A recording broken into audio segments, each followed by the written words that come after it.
आयकर विभाग इन दिनों व्यापारियों को नोटिस भेज रहा है। टैक्स गुरु दीपक माहेश्वरी का कहना है कि व्यापारी इस नोटिस का सही समय पर उचित माध्यम से जवाब दें। देखिए Ajay ji, income tax department एक ऐसा डिपार्टमेंट है जहां उसको लगता है कि कोई भी व्यापारी टैक्स एविएशन कर रहा है या गलत इनपुट प्रोड्यूस कर रहा है अपने रिटर्न में, या बैंक के थ्रू कहीं कोई अनएथिकल एंट्री मिल रही है, तो इनकम टैक्स डिपार्टमेंट व्यापारियों को या किसी भी इंडिविजुअल को नोटिस दे सकता है। अब जनरली क्या होता है कि यहाँ पर जो सर्विस क्लास लोग हैं उनको इतनी प्रॉब्लम नहीं आती, लेकिन जहाँ तक बिजनेस क्लास लोग हैं उनको थोड़ी सी प्रॉब्लम आती है। अभी मैं अब एक बात करता हूँ कि अभी जो रिसेंटली इनकम टैक्स के जो 133(6) के जो नोटिस आए हैं, उसमें सबसे बड़ा कारण नोटिस भेजने का इनकम टैक्स का यही है कि एक इनमें 4 कैटेगरी इन्होंने डिफ़ाइन की है। अगर आपने कैश डिपॉजिट किया है, या आपने कैश विड्रॉल किया है, या आपने कोई प्रॉपर्टी परचेस करी है, या आपने कोई प्रॉपर्टी सेल करी है।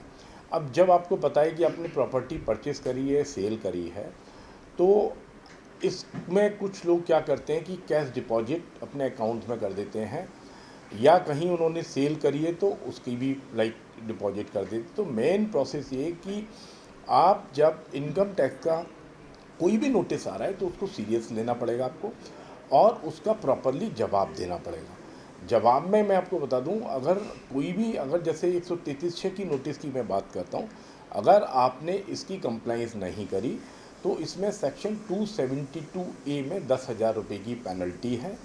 और फिर अगर वो असेसमेंट में जुड़ गया तो वो फिर आगे बहुत लंबी प्रोसीडिंग चलती रहती है। तो पहली स्टेज पर ही आपको एक्सप्लेनेशन दे देना चाहिए।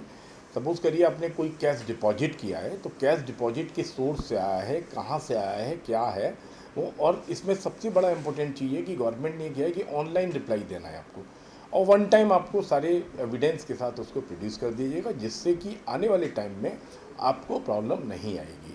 अगर आपने प्रॉपर्टी कोई बेची है तो उसका आपके पास सारी चीज़ें होनी चाहिए। कोई प्रॉपर्टी आपने परचेस करी है, उसका भी आपने, जनरली इनकम टैक्स का पॉइंट ये है कि आपने वो पैसा आप कहाँ से लाए हैं, सोर्स ऑफ इनकम क्या है, और वो आपको डिफाइन करना पड़ता है। इसमें ऑनलाइन प्रोसीडिंग के थ्रू ये सारी चीज़ें इनकम टैक्स डिपार्टमेंट मांगता है।